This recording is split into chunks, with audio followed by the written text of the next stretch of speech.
Good afternoon, everybody. It's going to be a beautiful weekend, and we want people to enjoy our waterways, parks, and golf courses that we have reopened. I want to remind everyone that there will be zero tolerance for those who do not practice social distancing or do not wear masks when they should at our parks and golf courses. Miami-Dade Police, along with Florida Fish and Wildlife and the U.S. Coast Guard, will also be monitoring our waterways to make sure boaters are following the rules. Our health experts have been guiding us every step of the way on these openings. I want to thank the medical experts at the Florida Health Department, the Jackson Health System, UHealth, and the medical schools at FIU and Thank you for all your help. So many of our doctors have been doing double duty, leading their hospitals and university staff, while also devoting many extra hours to help us set the protocols for opening up our outdoor spaces. Again, thank you. We also consulted extensively with our coastal communities, the League of Cities, and the officials in Broward and Monroe and Palm Beach counties to make sure that we have a coordinated effort. So if you're going to be out this weekend, you must take personal responsibility and follow the rules. If you resist, you could be facing a fine of up to $500. If you haven't read the rules yet, go to miamidade.gov/coronavirus. It's also important to remember that the orders set a minimum standard, but cities can have tougher standards. Some cities have decided not to open up their parks at this time, and many have good reasons not to do it. For instance, Miami Gardens decided not to open their parks because they did not feel that they had the enforcement personnel they needed to make sure people stayed safe. County has invested heavily in enforcement, and it's paying off. We're finding most people are following the rules. As we continue moving to a new normal, we are working with our medical experts on opening up non-essential businesses. About a dozen work groups that include industry experts and our medical advisors are looking at how to safely open up so people can get back to work. The good news is that we continue to tamp down the virus, and the number of hospitalizations has started to slow. So there is light at the end of this COVID tunnel. But it will mean working differently, and that's why this is a new normal. The working groups are focused on restaurants and museums and cultural venues, small businesses, retail shops, factories, office buildings, trade and logistics, hotels, and the number one complaint, personal grooming businesses. Several of them will be working on their recommendations over the weekend. Once again, science is leading our decisions so that we can protect workers and customers. I'm also pleased to report that we continue to add more testing sites, which is key to getting the data we need as we continue to open up. The county is also hiring a consultant to track all the public health indicators from testing availability to hospitalizations. This information will help guide us as we open up businesses. On Monday, I will be announcing a new walk-up testing site in North Miami-Dade. We are focusing on underserved communities that may not be able to go to a drive-through test site. We continue to work with leaders in our minority communities to make sure that they can get the word out about testing. So stay tuned for more details on Monday. Also, the University of Miami study of COVID antibodies is continuing. It's giving us very good information that's also helping guide our experts. The study has reinforced what I've been saying all along. Everyone should act as if you're carrying the virus. So far, we know that there are anywhere between 123,000 to more than 221,000 county residents who have been exposed to and actually are carrying some of the antibodies to the coronavirus. The majority of those who tested positive for the COVID antibodies have not had any symptoms. That's why it's so important to practice social distancing, masks, and specific deep cleaning for high-touch areas. So our new motto is, I keep you safe, you keep me safe. I'll take any questions in English before speaking in Spanish to our Hispanic audience. Thank you, Mayor. The first question this afternoon comes from NBC6's Phil Prazen. Phil? Hey, can you hear me okay? Yes, we can. Yeah. First question is, it's kind of a two-part question. One, on the antibody test, can you talk a little bit about the difference of what you guys are doing as opposed to like Phil going to check to see if he had the virus? Just because there's 150 products out there now, and people might want to go and do it themselves. And then two, some of them, including I believe the one Biomedonics, has a hard time of telling the difference between the coronavirus that causes the common cold and the new coronavirus, SARS-CoV-2. you feel comfortable? I know you touched on it a little bit, but you still feel comfortable going through with the study and getting that information? Yeah, actually, that test you're talking on, the one that we're using, I think it's called Biomedics. It's actually it's COVID-19 specific. It's not just coronaviruses, because there are a number of coronaviruses. This one is COVID-19 specific. The ones that you buy that you can get commercially now, unless it's a lot simpler than the one that we're using, ours takes a little bit of training to administer it correctly and also to interpret the results. Sometimes we also take snapshots of the results so that we can actually look at it and analyze it a little bit deeper, and that's what's going on with the University of Miami. And so I'm not aware, I haven't kept up with the stuff that you can buy in the drugstore, but the test that we have is COVID-19 specific. You need a little training in order to do it and to interpret the results. Any other question, Phil? Okay, let's move on now. Our next question comes from 7 News, Chris Polis. Chris, are you there?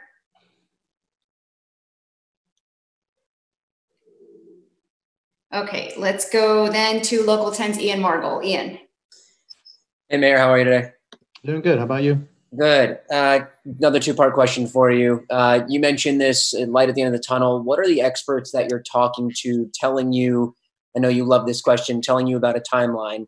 And then part 2 of that is, even if we do end up getting to the phases where you're opening up hotels and restaurants, how much is consumer confidence going to play into tourism actually coming back to the Miami-Dade area?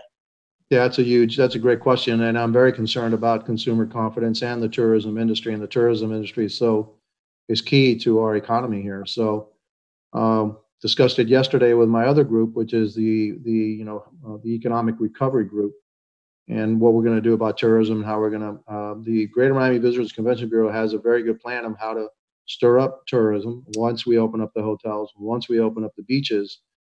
But again, I'm concerned about people coming and traveling, getting on a boat, getting on a plane, and so yeah, that's a big concern for mine. What was the first part of the question? First part was the timeline, and the second part was how much does consumer confidence play into people actually coming back? Yeah, I already answered the second one. The first one, the timeline, is we don't have a timeline. The timeline we do have is getting our work done and getting our plan worked out by this weekend and early next week at the latest. And so I expect most of our work to be done by this weekend with these groups. We have a number of groups that have already kind of finished their work, and there are groups that we will convene after this first batch that will look at things, such as sporting events and all that kind of thing. But and also, how do we open up summer camps in our parks? So there's additional work to be done, but for the most part, I think most of our work will be done. At least the plan to open should be done by the weekend, and I expect that to happen. Thank you, Mayor. You're welcome. Thank you, sir. Our next question will be from Doug Hanks with the Miami Herald. Hi, Mayor. Thanks. Can you talk about what medical statistics you'll be looking at to see if there's any issues with the reopening plan in terms of an increased spread? And can you also share more details on what the consultant will be looking at, who that consultant is, have they been hired, and what's their task? Yeah, McKinsey is our consultant. They've been hired. They're internationally well-known consultant. Actually been working on this issue not only here in the United States but also around the world. They're working on our templates. They're also working with us to coordinate and make as consistent as possible the rules throughout industries. And as I've said, you and I, the customer, when we go to a business, the rules should be about the same anywhere we go. It's the back of the house and how they operate. It's going to be a little different depending if you're a warehouse, if you're a factory, if you're a restaurant. And so those are the things that we're looking at. In terms of what are we looking at with our medical experts, there's a lot of good data that we get that frankly a lot of other counties do not get, because we issued an order that hospitals have to give us data on how many critical care beds are open, how many ICU beds are open, how many ventilators do they have, how many people are on COVID-19 patients are on ventilators. how many COVID-19 patients are in the hospital, how many were admitted, how many are discharged. And so there's a whole slew of information that we have that maybe some other folks don't have. And so that's what we're going to be looking at. Obviously, too, is the percentage of tests that are coming up back positive, and we've seen a decline in that. We've had more tests, but actually the percentage of that coming back positive is coming down a little bit. And so those are some indicators that we're going to be looking at. But remember, I always said that, look, I think we have something like 12,000 official cases of COVID-19 here. Our study indicates that that's underreported by a factor of 15 to 20 of the actual number of people that are here. And so we have to make sure that the rules that we put into place limit the spread of the virus as much as possible, because you have to assume that everybody that you meet and that you yourself could be positive for COVID-19, since most people in the beginning don't have any symptoms. Thank you, Mayor. Our next question will be from the Islander News in Key Biscayne, Justo Ray. That he's opening. Go ahead. Okay, go ahead. The governor announced that he's opening the state parks. Do you know if Bill Baggs is on that list? I do not know. I have to find out for you. And so we open up our parks, and I would assume that would open too. But I'll find out and see if. The concern is the beaches, obviously. The beaches, no. I mean, no. We still have the beaches closed here. But again, I don't have jurisdiction over a state beach, right? So I've got to get with the governor's office and see what exactly his order states. And I have a follow-up question. You mentioned summer camps, that you will be making some plans for summer camps over the weekend. Is that? I didn't say over the weekend. We got some time for the summer camps, but I said that by the weekend we should have plans for the majority of our businesses, and we may have a couple of more that kind of straggle in at the beginning of the week, and then we have to then have other groups that will be looking at other things that we're not looking at right now. One of them being summer camps, and then the parks programming for children in our parks and parks around the county. So yeah, those things will have to be looked at. Those are a little bit more difficult at this point to try to open up. And so a lot of it depends on what's happening with the virus, and can we do that in a safe way? It's going to be a little bit more complicated. Thank you. You're welcome. Thank you, sir. The next question will be from CBS 4, Jim DeFeedy. There you go. I've now unmuted. Hello, Mr. Mayor. Thank you very much for taking my question. Hey, how you doing? I'm good. So with regard to the task forces that you had working, for instance, on the ones on hotels, are you going to be incorporating those recommendations into an executive order? And like, for instance, one specific recommendation is hotels will first recall displaced employees prior to hiring new employees.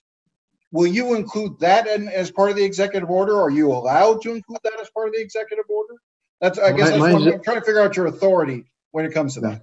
My executive orders are going to be dealing with health issues, not employment issues. And so I would hope that hotels would hire their employees back. What I'm hearing from the hotel group is that they're going to have difficulty hiring the employees back. Not that they don't want to, is that they think they're going to have difficulty doing it. So, but my orders are about health and protecting the health of the people of Miami-Dade County. Related. Yeah, go ahead. No, I'm sorry. Go ahead. Finish your thought. No, go ahead. So related to health, though, when it comes to hotels, as I understand, one of the recommendations is that if somebody has a fever, that the employee would then be sent home, obviously. Yes. I think there was some discussion in the group as to whether or not the person who is sent home should then be entitled to be paid for the time that they're home. And that was not included in the recommendations. Is that something that you would consider as part of an executive order? Again, those are personnel decisions between the hotel and their employees. My executive orders are going to be focused on the health issues and making sure that, however that hotel operates, it does so in a safe manner for the employees and for the visitors of that hotel. Okay, thank you. You're welcome. Thank you, sir. Our next question is from the Miami Herald, Carlos Frias. Carlos, you there? I believe that I am. I think I'm unmuted. Yes. Thank you, Mr. Mayor. A couple questions specifically regarding restaurants as you look at reopening. First one I have is, does the CDC have a standard for reopening restaurants? Because I know right now in your groups you're discussing, 6 feet and what have you between tables, and there's been that study that was done in China about how the one person sick because of the air conditioning was able to infect 9 people at tables on either side. Is there a CDC standard already in place, and is that what you're basing your decisions on?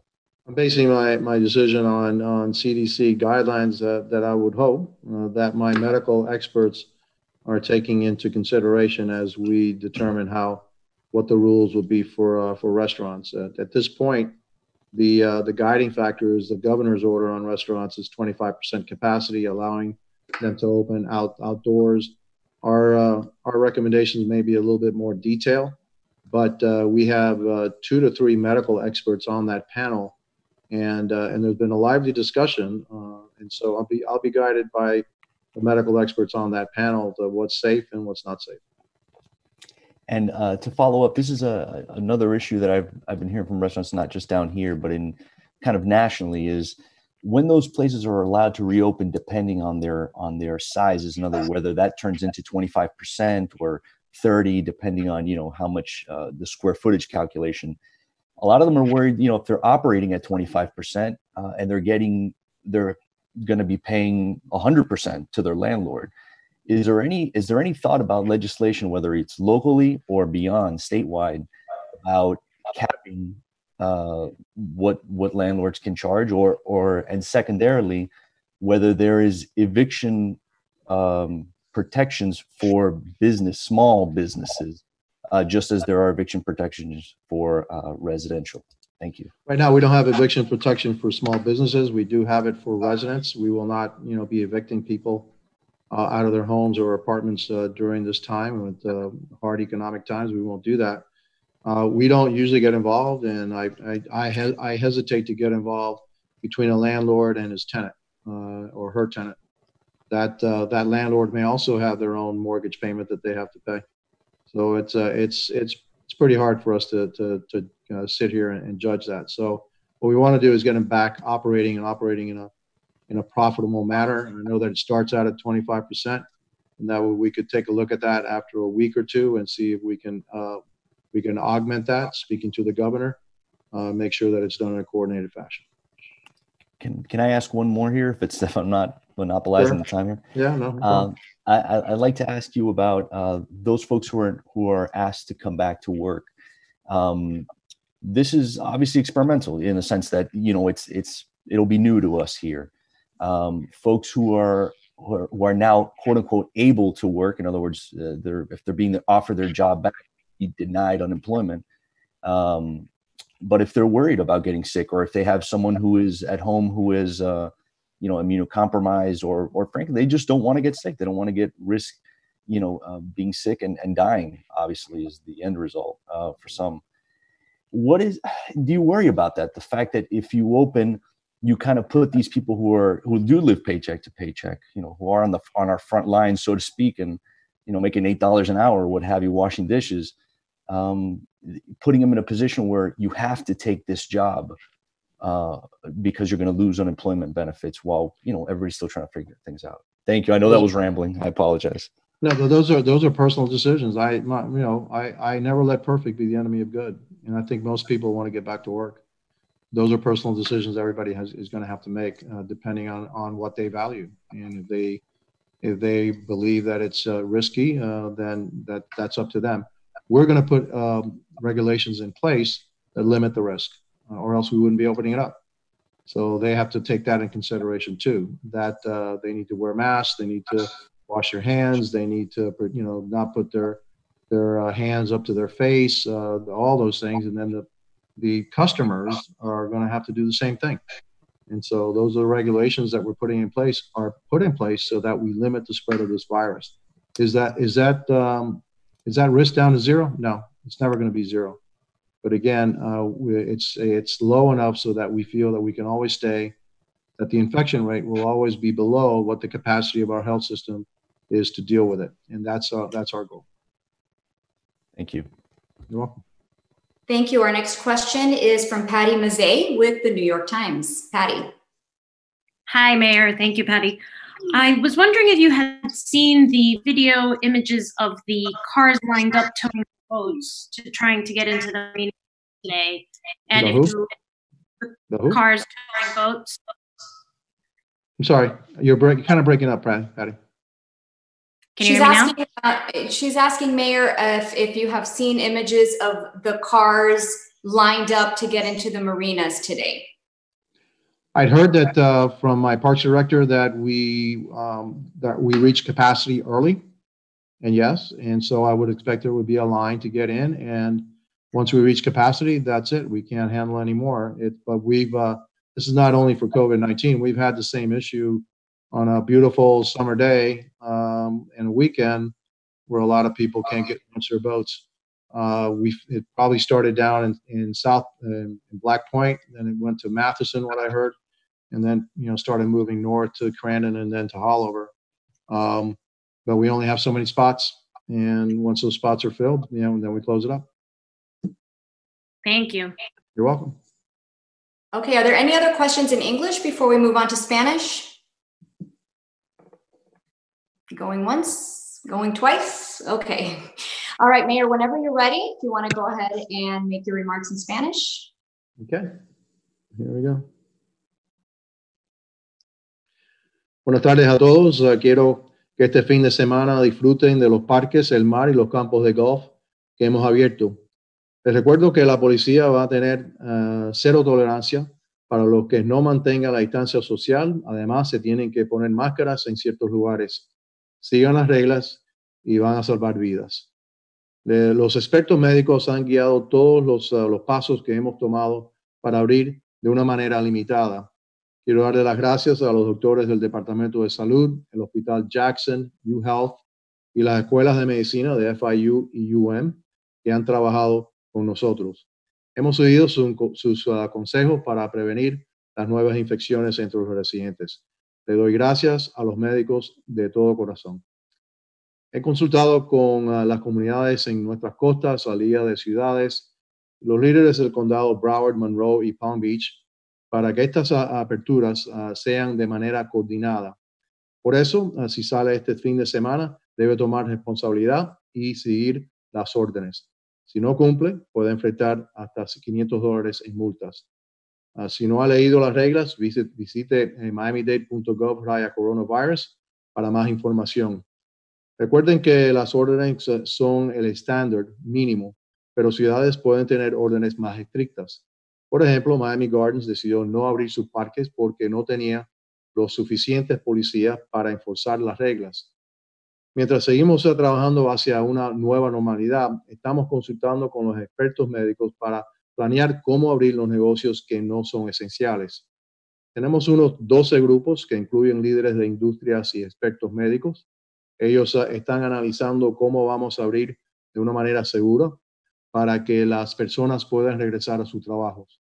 La buena noticia es que seguimos controlando las nuevas infecciones y el número de personas en los hospitales ha comenzado a bajar. Ya vemos la luz al final del túnel. Tengan en mente que la manera en que vamos a regresar a trabajar va a ser diferente. Por eso llamamos la nueva normalidad. Estos expertos se enfocan en restaurantes, museos, centros culturales, tiendas, factorías, negocios pequeños y la industria de belleza. Ellos se pasarán el fin de semana trabajando en sus recomendaciones.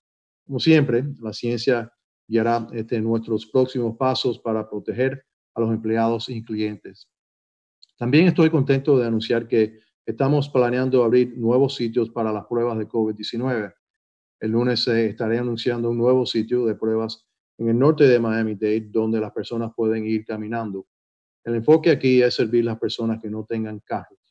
La semana que viene tendrá la nueva información. Hemos contratado a un consultor para analizar todos los datos de salud pública que tenemos, desde los exámenes del virus hasta el número de personas ingresadas en los hospitales. También el estudio que hace la Universidad de Miami continúa analizando cuántas personas ya tienen anticuerpos al virus. Como hemos aprendido de este estudio es lo mismo que le he dicho desde un principio. Todos debemos actuar como si tuviéramos el virus. Gracias a este estudio sabemos que entre 123,000 y 221,000 personas han sido expuestos al coronavirus. La mayoría de estas personas en el estudio no han tenido ningún tipo de síntoma. Es por eso, y esto es que deben seguir usando las máscaras y practicando la distancia social, además de lavarse las manos y limpiar sitios que se tocan muy a menudo. Nuestro lema es, yo te cuido y tú me cuidas. Y así podemos empezar una nueva normalidad. Ahora voy a contestar a sus preguntas. Gracias, alcalde. La primera pregunta viene de Iván Taylor de Noticias 23. Iván. Muchísimas gracias, Pari. ¿Qué tal? Buenas tardes, señor alcalde. Buena comanda.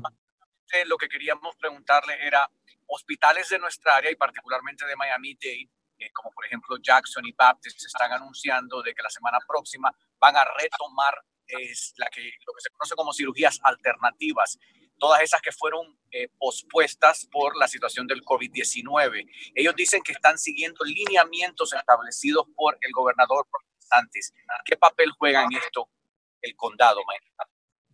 Bueno, los hospitales están regulados por el estado de la Florida y entonces en ese sentido yo estoy de acuerdo que se tiene que abrir los hospitales para ese tipo de cirugía. Muchas de esas cirugías van a salvar vidas porque esta cirugía electa, ¿no? Son cirugías como para el cáncer, etcétera. Así que yo estoy de acuerdo que se deben abrir. Tenemos la capacidad en el condado de Miami-Dade. Ya sabemos que tenemos más de 3,500 cuartos que están abiertos, que no se han usado, que se pueden usar por esta cirugía. Así que sí, estoy de acuerdo y espero que van a empezar la semana que viene. Van a empezar poquito por poquito, pero muchas personas necesitan ese tipo de servicio. Solamente. Muchísimas gracias, señor alcalde. Gracias. La próxima pregunta viene de Arlie Alfaro de Telemundo 51. Arlie. Muchas gracias, alcalde. Happy Friday. Happy Friday. Quería preguntarle sobre la reapertura de los negocios no esenciales. Ya usted ha sido claro. Sin embargo, pues sabemos también que la ciudad de Miami-Dade anoche aprobó una resolución en donde le pide directamente al gobernador que se considere la reapertura de los negocios no esenciales en esa ciudad, y también Miami Beach hoy lo analizó en su reunión habitual de la ciudad. ¿Qué nos puedes decir al respecto? Las ciudades no pueden abrir sus negocios hasta que el condado le da el permiso de abrir esos negocios. Yo creo que esa resolución me pidió a mí que le abriera los negocios, así que no lo vamos a hacer hasta que nosotros ya pasamos nuestro proceso, y cuando pasamos el proceso, esto todo va para los expertos médicos que tenemos aquí. Está trabajando con el Departamento de Salud. También antes de abrir voy a consultar con el gobernador para asegurar que los pasos que estamos tomando aquí en Miami-Dade son los pasos que él cree que son los pasos necesarios y también son consistentes con los pasos que ha tomado en el estado. Acuérdate que él dijo que los pasos las órdenes que él dio era para el resto del estado, pero no los 3 condados de Miami-Dade, Broward y Palm Beach. Y finalmente, hoy voy a hablar con los líderes de Palm Beach y Broward para ver si podemos, estas aperturas nuevas de estos negocios no esenciales, se hagan de una manera consistente entre los 3 condados. Ciertamente, alcalde. Manny Seed, el alcalde de Miami Lakes, también me dijo que la petición era para usted también. Muchas gracias. Quería también otra pregunta rapidito en cuanto y esta es una pregunta que muchos padres de familia lo hacen, vamos a tener los campamentos de verano, y si podía repetir en español lo que usted dijo en referencia a esto. Los campamentos de verano en los parques y etcétera, eso es un tema que tenemos que ahora estudiar. Después que abrimos los negocios, y al mismo tiempo vamos a tener otro comité con los expertos médicos, a ver en qué manera lo podemos hacer. Eso va a ser un poquitico más difícil porque estos campos tienen docenas y cientos de niños que están jugando todo tipo de deporte, todos juntos. Y por eso es que las escuelas están cerradas hasta el final del año, porque no deseaban eso. Así que, ¿cómo lo vamos a hacer? Vamos a ver. Pero eso se tiene que estudiar. Gracias, alcalde. Buenas tardes. Gracias a usted. Tenemos otra pregunta. Esta viene de Doricer Alvarado de TVB Network. Doricer.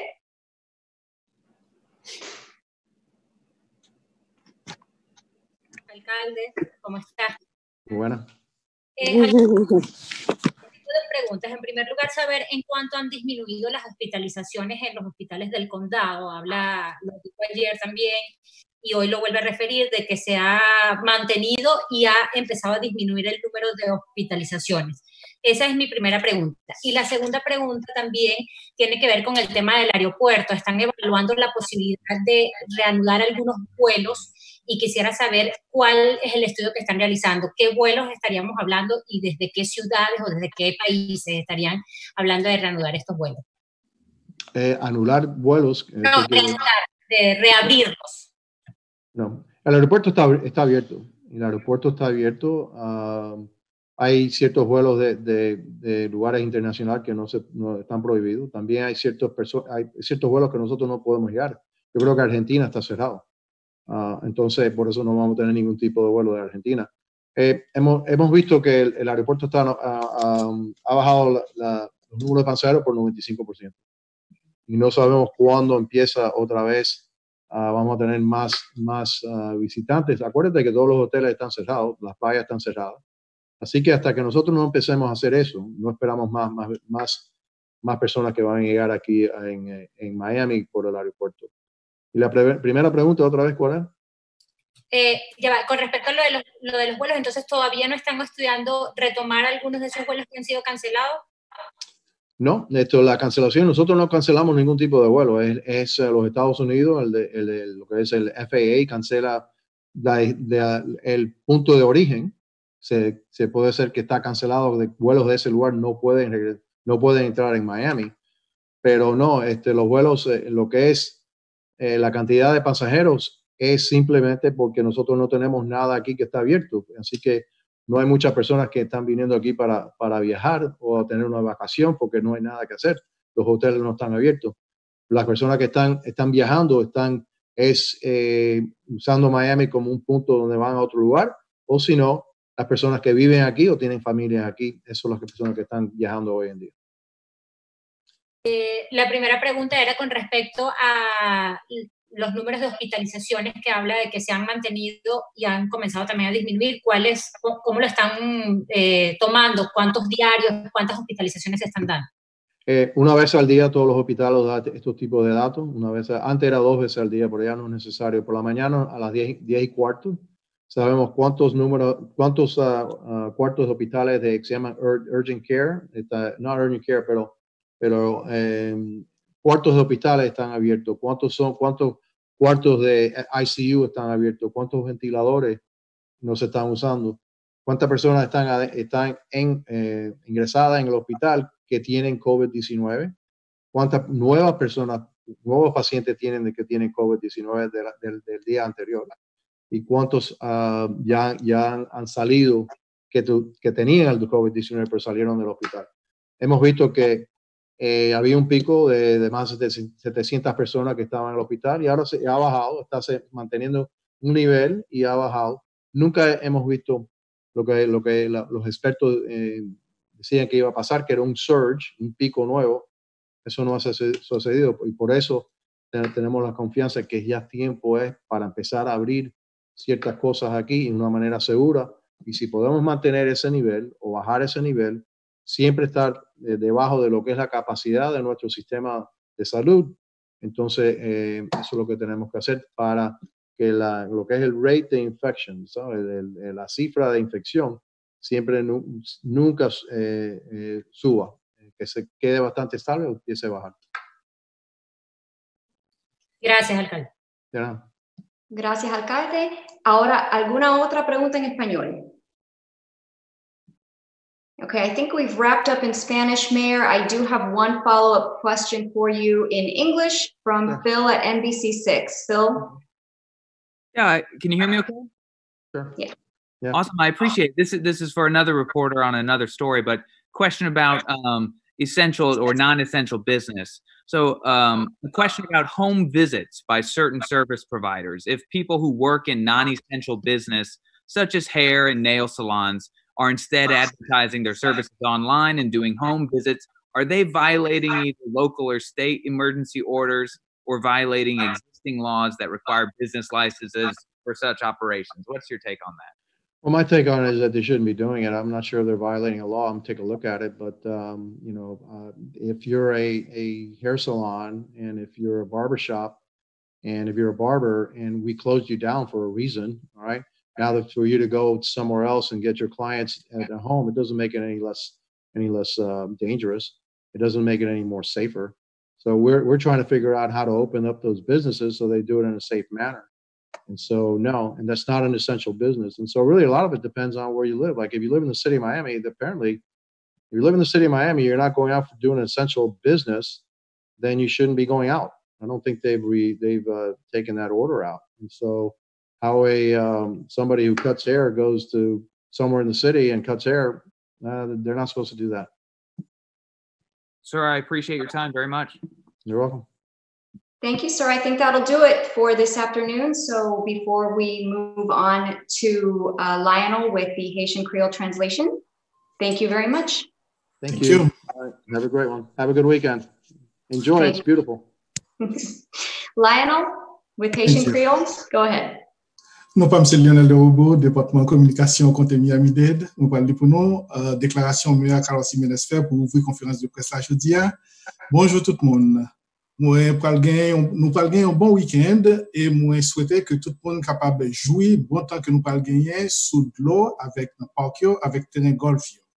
Je remercie tout le monde, même après nous connaître que pas de zéro tolérance si on ne pas pratiquer distance sociale et si on pas porter masque ou aller dans parc avec terrain golf. La police compte Miami-Dade pour aller mettre ensemble avec groupe qui est là pour faire respecter et ça qui passe sous de loi quand on garde code avec groupe qui est là pour capable gérer question animaux sauvages. Et on peut vérifier ça qui passe sous de loi et qui gens monde qui dans bateau a comporté.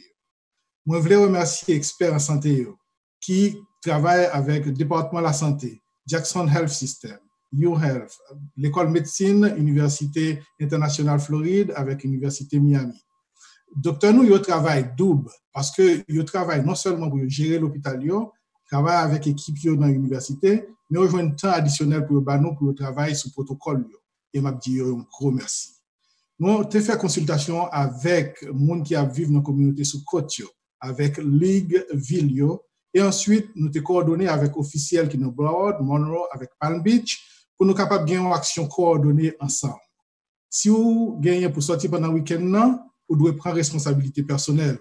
Si vous résistez, vous êtes capable de faire face à une amende de $500. Si vous pouvez faire ça pour capable de connaître ça régulièrement, allez dans miamidade.gov/coronavirus. Moi, je voulais quand même faire tout le monde songer que des créoles établissent règles minimum que le monde est capable de suivre. Mais ville est capable de pratiquer des décisions qui sont beaucoup plus sévères.